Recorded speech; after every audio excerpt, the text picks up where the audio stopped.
주일 아침입니다. 7월 둘째 주일. 이 아침도 우리 찬송가 595장 부르시면서 하나님께 나아가겠습니다.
이 아침에 주신 하나님의 말씀 출애굽기 37장 17절로 29절 마지막 절까지 말씀입니다.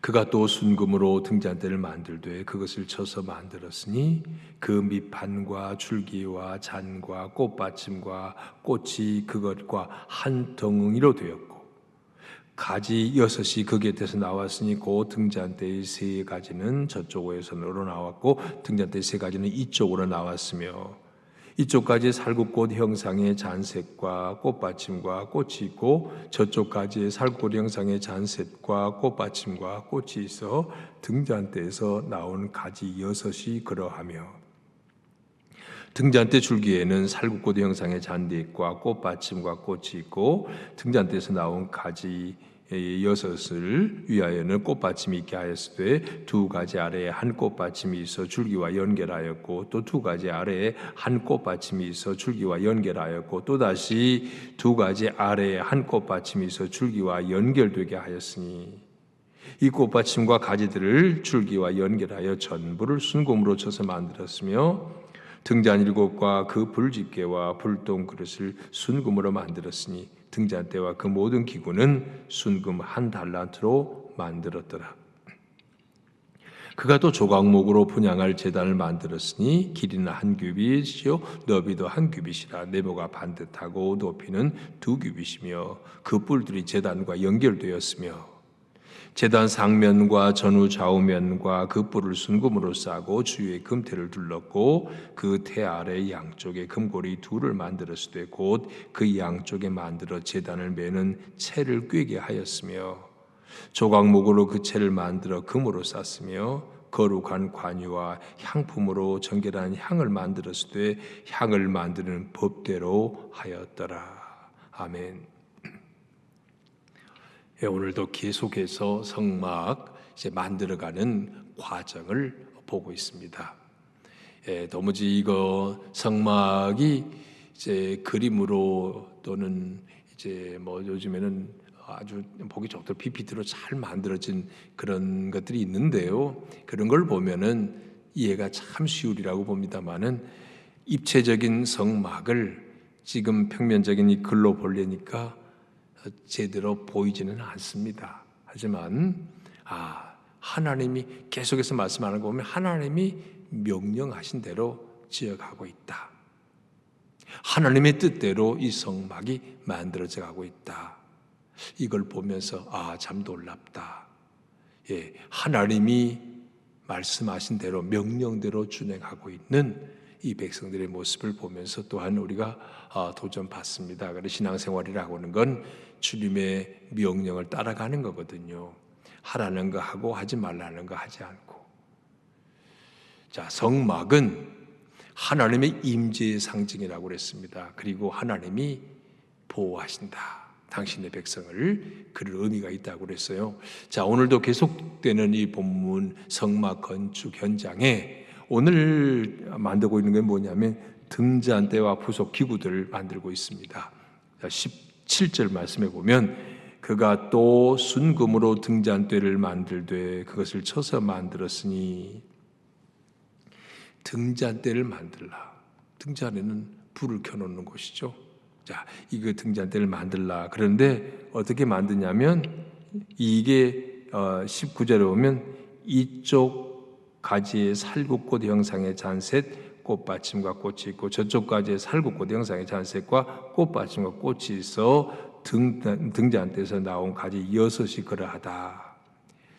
살구꽃 형상의 등잔대를 만듭니다.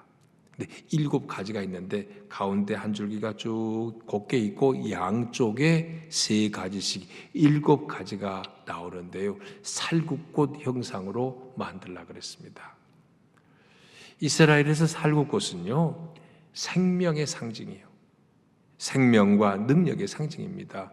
왜냐하면 한 해 중에 제일 먼저 피는 꽃이 살구꽃이에요. 우리로 말하면 겨울 지나고 봄에 제일 먼저 피는 꽃, 그것이 우리는 좀 매화라고 하지 않습니까? 근데 여기 이스라엘은 살구꽃이었어요. 그러니까 제일 먼저 한 해 처음으로 돋아나는 이 꽃, 살구꽃, 생명의 상징이라고요. 그래서 등잔대를 꽃받침으로 이제 살구꽃을 만들려고 하는 건 바로 그런 의미가 있습니다. 그래서 여기서 등잔대에다가 이제 불을 밝히는 거 아니겠습니까? 그래서 매일 저녁마다 등잔대 위에 제사장이 불을 켜는 겁니다. 아침마다 또 그 등잔을 제사장이 정리하고 또 기름을 채우고. 그래서 저녁마다 등잔불은 절대로 꺼지면 안 됩니다. 꺼지지 않아야 합니다. 이게 제사장의 중요한 사명이에요. 근데 이것을 살구꽃으로, 살구꽃 모양으로 만들라. 생명 살림에 마치면 생명의 빛과 같은 역할을 한다는 것 상징합니다. 그런데 이걸 만들 때 보면 여기 보면 17절 다시 봅니다. 그 쳐서 만들었으니 그 밑판과 줄기와 잔과 꽃받침과 꽃이 그것과 한 덩어리로 되었고, 이게 다 연결돼서 한 덩어리가 되었다고요. 가지와 줄기가 다 연결되어 있고 꽃받침이 연결되어 있습니다. 그래서 한 덩이가 되었고, 성소는 결국은 성전을 의미하고 그것은 결국은 성전의 주인이신 예수 그리스도를 상징합니다. 교회의 머리는 예수님이죠. 고린도전서에서 말씀합니다. 예수님이 교회의 머리고 우리들은 그 지체라 그랬어요.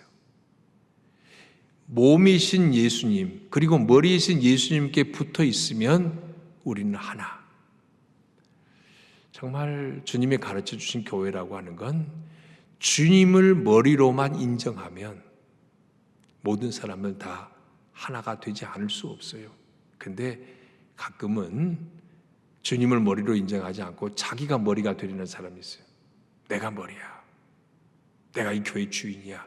그래 버리면 예수님이 안 보이니까 목사도 필요 없어요. 자기가 주인 노릇하게 되는 겁니다. 근데 그 어떤 사람도 예수님이 주인이시다, 교회의 머리이시다, 이 고백만 있으면요, 목회자, 장로, 권사, 집사 모든 교인들이 하나가 될 수밖에 없어요. 왜? 머리가 예수님이니까.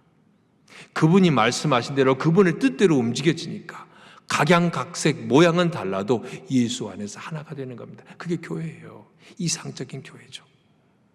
그러니까 신앙생활 잘한다는 건 뭐냐면 예수님을 내가 머리로 인정하고 사느냐, 아니 내가 예수님의 머리를 대신해 버리려고 하느냐, 이런 점검이 있어야 합니다. 그래야 건강한 신앙생활을 할 수 있는 거예요. 자, 이 등잔대에다 이제 불을 밝히는 제사장이 매일같이 저녁마다 불을 밝히라고 그랬어요. 등잔대의 불. 근데 예수님은 요한복음 8장에서 나는 세상의 빛이다 이렇게 말씀하셨습니다. 예수님은 세상의 빛. 어두운 세상 가운데 빛으로 오신 예수님. 그래서 요한복음 8장에 보면 예수님을 따르는 자는 어둠에 다니지 않는다 그랬습니다. 우리는 예수님을 뒤를 따라가는 사람들이에요. 예수님의 그 빛같이 우리가 빛을 발할 수는 없지만 예수님의 빛을 받은 만큼은 발할 수 있습니다. 모세가 시내산에서 하나님의 영광을 보고 내려왔을 때 그 얼굴에 광채가 났다 그랬습니다. 예수님을 많이 본 사람, 예수님과 많이 친한 사람, 그에게서는 예수님의 빛이 조금씩이라도 드러나게 되어 있습니다. 물론 우리는 예수님의 빛 되신 주님, 그분을 따라가면 그분의 그림자를 따라가는 것과 같죠. 쇄도인이라는 거 할까요? 쇄도인. 그분의 그림자 따라가면서 희미하게 그 빛을 받는 겁니다. 그러면 예수 믿는 우리가 오늘 세상 속의 빛이라고 하는 게 뭘까? 너희는 세상의 빛이다 주님 말씀하셨잖아요. 마태복음 5장 16절도 말씀했죠. 너희의 착한 행실로 하늘에 계신 너희 아버지께 영광을 돌리게 하라. 누가? 예수 안 믿는 사람이. 안 믿는 사람이 우리를 보고 하나님 살아계시네. 그렇게 하나님께 영광을 돌리게 하라고요. 뭘로? 너희의 착한 행실로. 착한 행실이라는 게 도덕적인 착함만을 말하는 게 아닙니다. 예수 그리스도 안에서, 믿음 안에서 주님의 뜻대로 바로 살아가는 삶을 말하는 거예요. 신앙과 삶이 분리되지 않는 이런 착한 행실로 살아가면 안 믿는 사람도 우리 보고 하나님 아버지께 영광을 돌릴 거라고 말씀합니다. 그리고 보면 등잔대, 결국 우리에게 말씀하는 메시지는 뭐예요? 너희가 예수 안에서 착한 행실로 어두운 세상을 비추어라. 그런 말씀이에요. 오늘 얼마나 세상의 가치관이 혼탁해지고 있습니까? 지금 오늘 보면요, 특히 이제 젊은 세대들 보니까 전부 돈이에요. 옛날에도 그랬지만 요즘 더 합니다. 이제 부동산 파동이 일어나고 이러면서 2030 전부 영끌해서 집 사고 주식 사고, 그리고 또 요즘 보도 보니까 이 코로나 상황에 외제차가 그냥 아주 없어서 못 판답니다. 명품 백 같은 거요, 명품 가방이요. 우리나라는 100만 원 더 올려서 봤는데도 물량이 모자라서 못 산대요. 바라기는요, 적어도 그런 사람들 중에 예수 믿는 사람은 없기를 바랄 뿐입니다. 가치관의 문제예요. 이 세상을 본받지 말고 라고 로마서 12장에 말씀하잖아요. 세속적인 가치관을 본받지 말고, 그게 무슨 세상에 선한 영향력이 되겠습니까? 등잔대, 불을 밝힌다는 건 예수님의 삶을 조금이라도 세상 가운데 보여줄 수 있는 삶을 사는 것. 그래서 믿지 않는 사람도 우리 보고 하늘에 계신 하나님께 영광을 돌리게 하는 것, 그게 빛된 삶입니다. 이제 25절 보면요, 또 다른 장면이죠. 그가 또 조각목으로 분향할 제단을 만들었으니 길이는 한 규빗, 너비도 한 규빗, 네모 반듯, 높이는 2규빗, 그 뿔들이 제단과 연결되었으며 분향단을 만들라고 그랬어요. 지성소 바로 앞에 분향단이 있습니다. 분향단이 뭐냐? 전에 앞에서도 얘기했어요. 이 분향, 이게 성도들의 기도다 그랬습니다. 기도. 오늘 주일 낮 예배 말씀은 복음의 회복인데요. 요즘에 하여튼 금년 들어서 회복이라는 주제를 가지고 쭉 설교하고 있는데, 복음의 회복.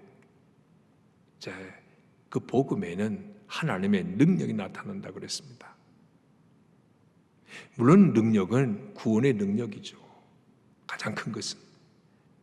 하지만 또한 예수 믿는 믿음으로 살아가는 삶 가운데도 능력이 있는데 그 능력은 기도로 옵니다. 그러니까 기도하는 사람에게만 말씀이 능력으로 역사해요. 지성소 앞에 분향단이 있다. 이 분향단은 하나님께 올려지는 기도라 그랬습니다. 기도. 제사장은 저녁이면 아침 저녁으로 항상 이 등잔의 불을 살피면서 꼭 그때마다 아침 저녁으로 분향을 했습니다. 아침에는 저녁에 다 탄 이 등잔불 거기서 깨끗이 청소하고 기름을 채우고 저녁에는 또 불을 켜며 그래서 아침과 저녁으로 분향단에서 향을 피워 하나님께 올려드렸습니다. 제사장 아침에도 향을, 저녁에도 향을, 아침에도 기도, 저녁에도 기도. 제사장이 하는 일이었습니다. 자, 기도. 왜 기도가 향이냐? 요한계시록에 나와 있다 그랬어요. 우리가 드린 기도를 요한계시록 8장 3절이죠. 예, 8장에서 말씀하고 있죠. 우리 기도가, 성도들의 기도가 금 대접에 담겨 천사의 손에 들려 하나님께로 올라가는지라 그랬습니다. 얼마나 아름다운 광경이냐고요. 그래서 분향단에서 이 향은 바로 그겁니다. 성도들의 기도를 모아서 천사들의 손에 들려서 하나님께로 이 기도가 올라갈 거라고요. 그 마음을 생각하면 얼마나 기도가 뿌듯한지 몰라요. 우리가 이게 상가에 가도 분향하는 데 있죠. 예수 믿는 사람들 장례식에는 분향단 놓지 않습니다. 향불 피우지 않는데 다른 데 가면 지금도 이렇게 향불 피워 놓잖아요. 그 향이 연기가 올라가잖아요. 마치 그것이 하늘로 올라가는 어떤 상징처럼. 근데 우리 성도들의 기도는 천사의 손에 들려서 하나님께로 올라간다고요. 그렇다면 그 믿음이 있으면 어찌 기도하지 않겠습니까? 오늘 본문에 크게 두 가지예요. 등잔대 그리고 이제 분향단. 그래서 이게 뭐냐? 아까 말씀하신 대로 요약하자면 등잔대는 빛이잖아요. 그러니까 오늘 우리가 세상의 빛으로 살아갈 것. 어떻게 빛이라고요? 하나님 말씀대로 살아가는 것, 착한 행실. 그래서 세상의 빛이 되는 거. 분향단은 뭐라고요? 기도하는 거. 하나님 앞에 기도하는 거. 근데 이 두 가지가 함께 가는 게 제일 좋은 겁니다. 말하자면 늘 깨어 기도하고 말씀대로 살아가는 거. 그게 착한 행실이죠. 기도만 하는 게 아니고 말씀대로 살아가는 삶. 이것이 하나님이 가장 기뻐 받으시는 삶이라고요. 그게 거룩한 산제사입니다. 이 둘은 함께 가야 돼요. 극단적으로 얘기하자면 기도만 열심히 하고 말씀을 가까이 하지 않는 사람, 말씀 잘 몰라요. 기도만 해요. 그냥 주술적인 샤머니즘적인 신앙이 되기가 쉽습니다. 그리고 교회 안에서 꼭 그런 사람들 보면 말씀 모르고 기도만 하면요 오히려 교만해지더라고요. 그리고 교회를 오늘 불란스럽게 하지 화평하게 하는 일에 쓰임 받는 게 아니에요. 제가 목회적으로 보니까 기도만 안 하고 말씀을 전혀 무지하는 사람, 그것도 위험한 신앙이에요. 반대로 말씀 알고 실천하는 것, 실천까지 하면 좋은데 말씀 알기만 하고 기도하지 않으면요 그 사람도 교만해요. 이 두 가지는 그래서 꼭 함께 가야 합니다. 말씀을 알고 그대로 실천하려고 노력하고요. 늘 깨어서 기도하고요. 등잔대로서 빛의 역할, 분향단에서 기도하는 삶, 이 둘이 함께 갈 때 참으로 건강한 신앙생활 되는 겁니다. 이 아침에도 깨어있는 여러분, 오늘도 예배 자리에 오실 텐데 가정에서 예배하든 오늘까지는 현장 예배 20% 가능해요. 오늘까지. 내일부터는 전면 비대면이지만 그렇지만 어디서 예배하든지 하나님의 말씀 깨달은 대로 실천하고 늘 기도에 제단 쌓고, 여러분 이런 마음으로 살아갈 때 그게 건강한 신앙이고 그것이 하나님께도 영광이 되고 믿는 사람과 믿지 않는 모든 사람에게도 영향력이 되는 겁니다. 이런 말씀과 기도의 삶으로 승리해가는 저와 여러분 되기를 소원합니다. 하나님 감사합니다. 거룩한 주일 아침, 오늘도 주의 말씀 앞에 깨어있게 하시니 감사합니다. 주님, 예배할 때마다, 말씀 묵상할 때마다 말씀의 강력한 빛을 받게 하시고 예수 그리스도의 빛을 받아서 이 빛을 세상에 비추는 자로 살게 하여 주시옵소서.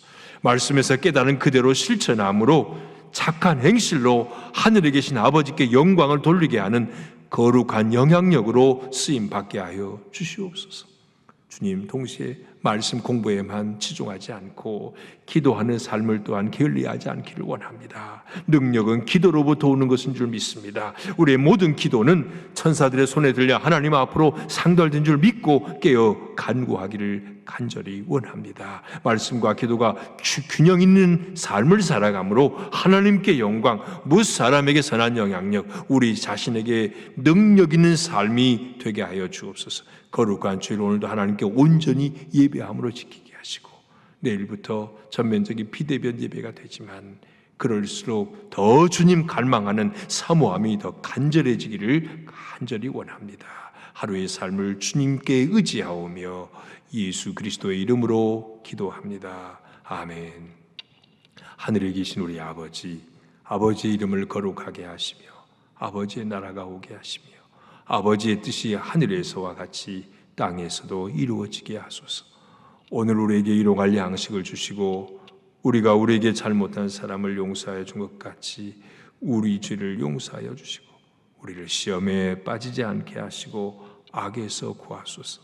나라와 권능과 영광이 영원히 아버지의 것입니다. 아멘.